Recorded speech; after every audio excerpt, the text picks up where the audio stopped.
जय हिंद मेरे प्यारे दोस्तों, मेरे प्यारे लाल एवं लालियों। आज है 24 अप्रैल 2024 और आज की जितने भी महत्वपूर्ण करंट अफेयर होंगे वो हम इस वीडियो में कवर करेंगे। दोस्तों इसका पीडीएफ आपको टेलीग्राम पे मिल जाएगा जिसका लिंक वीडियो के डिस्क्रिप्शन बॉक्स में। तो मेरे प्यारे दोस्तों आज का जो हमारा स्टैटिक टॉपिक है वो है मिजोरम। मिजोरम की कैपिटल क्या है? आइजोल है। और यहाँ के गवर्नर कौन है? कंभमपति हरिबाबू यहाँ के गवर्नर है। और यहाँ के मुख्यमंत्री कौन है? लालदूहोमा। यहाँ पे राज्यसभा 1 है और लोकसभा कितना है? 2 है। देखो राज्यसभा का वर्णन भारतीय संविधान के अनुच्छेद 80 में है और लोकसभा का वर्णन कितने में है? तो 81 में है, याद रखना। माउंटेन नेशनल पार्क कहाँ है दोस्तों? तो ये है मिजोरम में माउंटेन नेशनल पार्क। और यहाँ पर विधानसभा सीटों की संख्या कितनी है? 40 है। याद रखना मेरे प्यारे दोस्तों कि गोवा में भी विधानसभा सीट जो है आपका वो 40 है। माउंटेन राष्ट्रीय उद्यान, मुरलेन राष्ट्रीय उद्यान और डंपा वन्यजीव अभ्यारण्य, ये तीनों कहां पर है? तो मिजोरम में है। मिजोरम का उपनाम है मोलासिस बेसिन। मोलासिस बेसिन के नाम से जानते हैं मिजोरम को। और यहाँ का लोक नृत्य जो है वो कुवल्लम। तो मैंने क्या बोला? यहाँ के गवर्नर कौन है? कंभमपति हरिबाबू। मुख्यमंत्री कौन है? लालदूहोमा। राज्यसभा कितना है? 1। लोकसभा कितना है? 2। स्थापना कब हुई दोस्तों? स्थापना हुई थी 20 फरवरी 1987 को इसकी स्थापना हुई थी। यहाँ पर विधानसभा से कितना है? 40 है। माउंटेन राष्ट्रीय उद्यान, मुरलेन राष्ट्रीय उद्यान और डंपा वन्यजीव अभ्यारण्य जो आपका है ये मिजोरम में है। देखो मेरे प्यारे दोस्तों, देखो मिजोरम की सीमा कौन कौन से राज्य से लगती है? त्रिपुरा से लगती है, असम से लगती है, मणिपुर से लगती है। और 2 देश है, एक है बांग्लादेश और दूसरा है म्यांमार दोस्तों। तो दोस्तों अगर मैं पूछूं कि मिजोरम की सीमा कौन कौन से देश से लगती है तो आप क्या बोलोगे? आप बोलना बांग्लादेश और म्यांमार। और कौन से राज्य से लगती है? तो मणिपुर से लगती है, असम से लगती है और त्रिपुरा से लगती है। मेरे प्यारे दोस्तों हमारा जो टॉपिक चल रहा है अभी राज्य वाला वो पूर्वोत्तर भारत चल रहा है। पूर्वोत्तर भारत में मैंने सबसे पहले आपको बताया था सिक्किम के बारे में। सिक्किम के बारे में दोस्तों मैंने बताया था सबसे पहले। उसके बाद बताया था अरुणाचल प्रदेश के बारे में दोस्तों। उसके बाद मैंने असम के बारे में बताया। किसके बारे में? असम के बारे में बताया। उसके बाद आपको मेघालय के बारे में बताया, नागालैंड के बारे में बताया दोस्तों। और आज दोस्तों हमारा टॉपिक है मिजोरम। दोस्तों ये सारे राज्य मैं आपको बता चुका हूँ। अगर आपको इस राज्यों का पीडीएफ चाहिए तो टेलीग्राम को ज्वाइन कर लेना, वहां पे पीडीएफ मिल जाएगा आपको। मेरे दोस्तों अब हम शुरू करते हैं करंट अफेयर का आज का सेशन। हमारा आज का पहला प्रश्न है करंट अफेयर का कि विश्व पुस्तक और कॉपीराइट दिवस कब मनाया जाता है? विश्व पुस्तक और कॉपीराइट दिवस कब मनाया जाता है मेरे लाल एवं लालियों? तो ये मनाया जाता है 23 अप्रैल को। और 23 अप्रैल को एक और दिवस मनाया गया है, विश्व अंग्रेजी दिवस। विश्व अंग्रेजी दिवस कब मनाया गया? 23 अप्रैल को। इस बार जो विश्व पुस्तक और कॉपीराइट दिवस मनाया गया इसका थीम क्या था? तो रीड योर वे, ये थीम था इस बार दोस्तों। विषय क्या था? रीड योर वे, ये थीम था इस बार के विश्व पुस्तक और कॉपीराइट दिवस का। मेरे दोस्तों देखो अब विश्व अंग्रेजी दिवस 23 अप्रैल को क्यों मनाया जाता है? क्योंकि विलियम शेक्सपियर का जन्म और मृत्यु दोनों 23 अप्रैल को ही हुआ था। उन्हीं की जन्म दिवस को चिन्हित करने के लिए यह दिवस मनाया जाता है विश्व अंग्रेजी दिवस 23 अप्रैल को। देखो देखो दोस्तों शेक्सपियर के द्वारा जो पुस्तक लिखा गया वो लिखा गया हेमलेट। हेमलेट, रोमियो जूलियट। दोस्तों कौन सा लिखा गया है? Romeo Juliet, the merchant of Venice दोस्तों, 12 नाइट। और दोस्तों और कौन सा पुस्तक लिखा गया? तो याद रखना दोस्तों जूलियस क्रेसस, ये पुस्तक लिखा गया दोस्तों किसके द्वारा?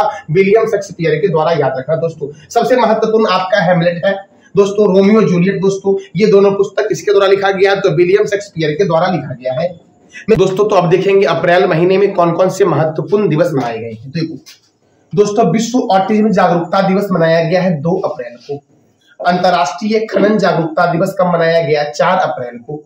हिंदी रंगमंच दिवस 3 अप्रैल को मनाया गया। राष्ट्रीय समुद्री दिवस कब मनाया गया? 5 अप्रैल को। विकास और शांति के लिए अंतर्राष्ट्रीय खेल दिवस 6 अप्रैल को मनाया गया है। राष्ट्रीय पुस्तकालय दिवस कब मनाया गया? 6 अप्रैल को। और दोस्तों विश्व स्वास्थ्य दिवस मनाया गया 7 अप्रैल को। क्योंकि दोस्तों 7 अप्रैल 1948 को WHO की स्थापना हुई थी, इसीलिए 7 अप्रैल को विश्व स्वास्थ्य दिवस मनाया जाता है। देखो दोस्तों विश्व होम्योपैथी दिवस 10 अप्रैल। अंतरराष्ट्रीय पिन सुरक्षा दिवस मनाया जाता है 10 अप्रैल को। मेरे दोस्तों देखो राष्ट्रीय सुरक्षित मातृत्व दिवस 11 अप्रैल। विश्व पार्किंसंस दिवस 11 अप्रैल। मानव अंतरिक्ष उड़ान का अंतरराष्ट्रीय दिवस 12 अप्रैल को मनाया जाता है दोस्तों। देखो दोस्तों 12 अप्रैल को मेजर यूरी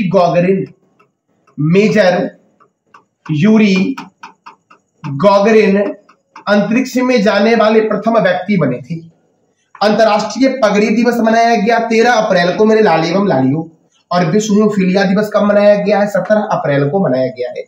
देखो, विश्व विरासत दिवस कब मनाया गया? 18 अप्रैल को। विश्व लिवर दिवस 19 अप्रैल। राष्ट्रीय हमशक्ल दिवस 20 अप्रैल।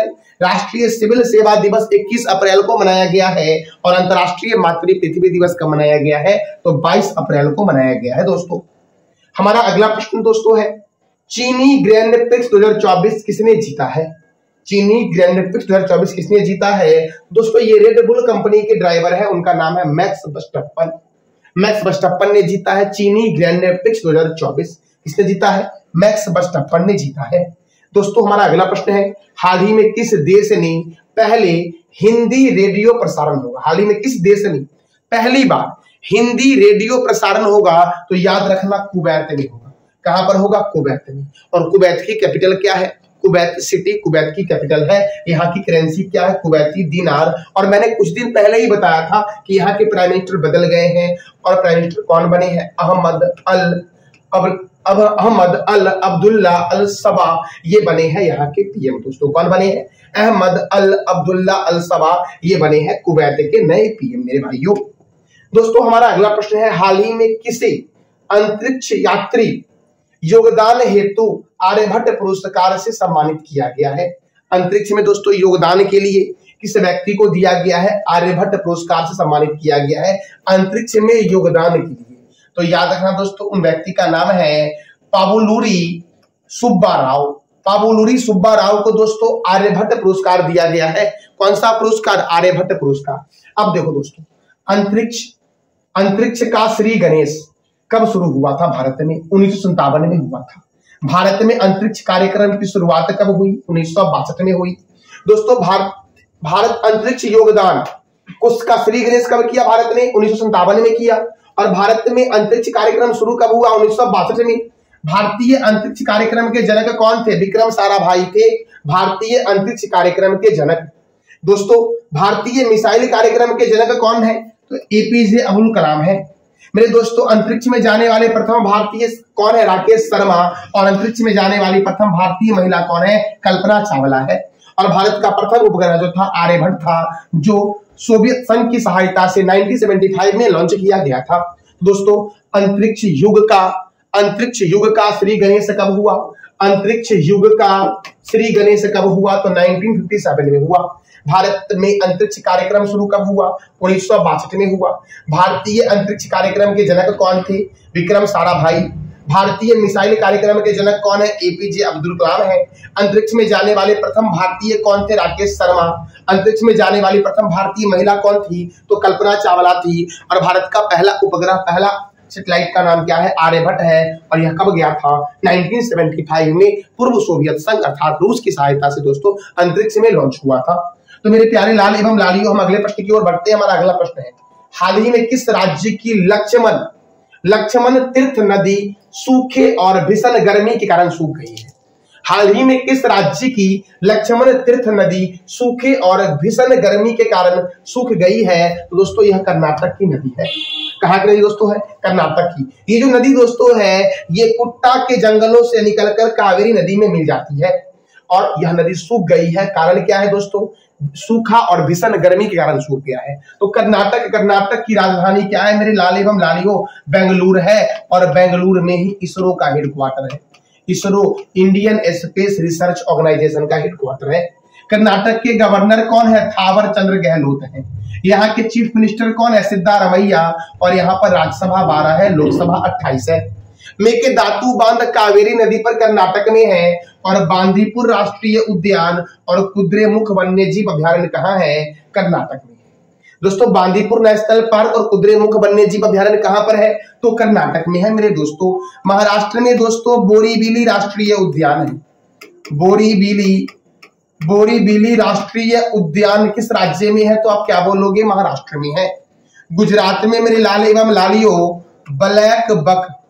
ब्लैक बक दोस्तों, ब्लैक बक राष्ट्रीय उद्यान, ब्लैक बक राष्ट्रीय उद्यान कहां पर है? तो क्या बोलोगे? गुजरात में। आप देखो दोस्तों, परम्बिकुलम नेशनल पार्क, परम्बिकुलम राष्ट्रीय उद्यान कहां पर है? तो केरल में है, परम्बिकुलम नेशनल पार्क, और मसालाओं की रानी के नाम से जानते हैं केरल को। अब अगले प्रश्न की ओर बढ़ते हैं। हमारा अगला प्रश्न है, भारतीय नौसेना के द्वारा पूर्वी समुद्र तट पर, भारतीय नौसेना के द्वारा कहां पर? तो पूर्वी समुद्र तट पर पूर्वी लहर अभ्यास का आयोजन हुआ है। तो बताइए कि भारतीय नौसेना के प्रमुख कौन है? दिनेश कुमार त्रिपाठी है, भारतीय नौसेना के नए प्रमुख बने हैं दोस्तों। कौन बने हैं? दिनेश कुमार त्रिपाठी बन गए हैं। मैंने क्या बोला? भारतीय नौसेना के द्वारा पूर्वी समुद्र तट पर पूर्वी लहर अभ्यास का आयोजन हुआ है। तो भारतीय नौसेना के प्रमुख कौन है? तो दिनेश कुमार त्रिपाठी है। देखो, भारतीय थल सेना के प्रमुख कौन है? जनरल मनोज पांडे हैं। भारतीय वायुसेना के प्रमुख कौन है? विवेक राम चौधरी है। दोस्तों, भारतीय सेना दिवस कब मनाया जाता है? 15 जनवरी को मेरे लाल एवं लालियों। और वायुसेना दिवस कब मनाया जाता है? 8 अक्टूबर को। और नौसेना दिवस कब मनाया जाता है? तो 4 दिसंबर को मनाया जाता है दोस्तों आप बता दो कमेंट बॉक्स में कि वर्तमान में CDS कौन है, चीफ ऑफ डिफेंस स्टाफ जो है वो कौन है, ये आप बताओ दोस्तों कमेंट बॉक्स में। दोस्तों, हमारा अगला प्रश्न है, हाल ही में IPL में 200 विकेट लेने वाले गेंदबाज कौन बने? हाल ही में IPL में 200 विकेट लेने वाले गेंदबाज जो बने हैं वो कौन बन गए हैं? तो ये युजवेंद्र चहल बन गए हैं। कौन बन गए हैं? ये युजवेंद्र चहल। दोस्तों देखो, IPL दोस्तों इंडियन प्रीमियर लीग की शुरुआत कब हुई थी? 2008 में हुई थी। अब मेरे दोस्तों आप देखो, क्रिकेट की सर्वोच्च संस्था जो है उसका नाम है ICC। ICC का हेडक्वार्टर कहां है? दुबई में है। कहां है? दुबई में। ICC की स्थापना कब हुई थी? 1909 में हुई थी। और इसके चेयरमैन कौन है? ग्रेग वारकेले हैं ICC के चेयरमैन। दोस्तों, ये वर्ल्ड में करती है क्रिकेट को कंट्रोल, और भारत में करती है BCCI, board of control for cricket in India. BCCI का हेडक्वार्टर जो है ये मुंबई में है। कहां पर है मेरे दोस्तों? तो मुंबई में है BCCI का हेडक्वार्टर। और BCCI की स्थापना हुई थी 1928 में। और इसके चेयरमैन जो दोस्तों है ये कौन है? तो रोजर बिन्नी है। कौन है मेरे लाल एवं लालियों? तो रोजर बिन्नी है BCCI के चेयरमैन। और क्रिकेट में 11 खिलाड़ी होते हैं मेरे दोस्तों। अब देखो, क्रिकेट की महत्वपूर्ण स्टेडियम को मैं आज रिवीजन करवाता हूं आपका। जैसे कि चिदम्बरम स्टेडियम चेन्नई में है, ईडन गार्डन स्टेडियम कहां है मेरे लाल एवं लालियों? कोलकाता में। चिन्ना स्वामी स्टेडियम कहां है? बेंगलुरु में। अरुण जेटली स्टेडियम कहां है? दिल्ली में। राजीव गांधी स्टेडियम हैदराबाद में है। और याद रखना, हैदराबाद जो है ये मूसी नदी के किनारे है दोस्तों। दिल्ली जो है ये यमुना नदी के किनारे है मेरे दोस्तों। कोलकाता दोस्तों कौन से किनारे है? तो कोलकाता है हुगली नदी के किनारे दोस्तों, हुगली रिवर के किनारे कोलकाता है। दोस्तों देखो, बाराबाती स्टेडियम कहां है? कटक में। वानखेड़े स्टेडियम कहां है? मुंबई में। चेपक स्टेडियम चेन्नई में है। और चिदम्बरम स्टेडियम भी चेन्नई में है। किन्नन स्टेडियम जमशेदपुर में है। और जमशेदपुर मेरे लाल एवं लालियों किस नदी के किनारे है? तो स्वर्ण रेखा नदी के किनारे है मेरे दोस्तों। मेलबर्न स्टेडियम ऑस्ट्रेलिया में है। पर्थ ब्रिस्बेन स्टेडियम कहां है? ऑस्ट्रेलिया में। और आप बताओ कमेंट बॉक्स में कि किस 2 देश का राष्ट्रीय खेल क्रिकेट है, ये आप बता दो कमेंट बॉक्स में मेरे दोस्तों। हमारा अगला प्रश्न है, अलीगढ़ मुस्लिम विश्वविद्यालय की पहली महिला कुलपति कौन बनी है? बहुत ही महत्वपूर्ण दोस्तों प्रश्न है यह कि अलीगढ़ मुस्लिम विश्वविद्यालय की पहली महिला कुलपति कौन बनी है? तो याद रखना, नाइमा खातून बनी है। इसका राइट आंसर क्या हो जाएगा मेरे लाल एवं लालियों? तो नाइमा खातून बन गई है। अब आपको मेघना अहलावत दिख रहा है ऑप्शन में दोस्तों। मेघना अहलावत दोस्तों टेबल टेनिस इंडिया की पहली महिला प्रमुख जो दोस्तों है ये मेघना अहलावत है। माधवी पुरी बुच दोस्तों किसकी पहली महिला चेयरमैन दोस्तों? सेबी की। SEBI सेबी की पहली महिला चेयरमैन कौन बनी थी? तो माधवी पुरी बुच बनी थी। अभी कौन है सेबी की चेयरमैन, ये आप बताओ कमेंट बॉक्स में। और मेरे दोस्तों, सुमन कुमारी BSF की पहली महिला स्नाइपर, BSF की पहली महिला स्नाइपर कौन बनी है मेरे लाल एवं लालियों? तो सुमन कुमारी बनी है, याद रखना। और अलीगढ़ मुस्लिम विश्वविद्यालय की पहली महिला कुलपति कौन बन गई है? नईमा खातून बन गई है, याद रखना, बहुत ही महत्वपूर्ण है मेरे दोस्तों। हमारा अगला प्रश्न है, आसमान की रानी, क्वीन ऑफ द स्काई।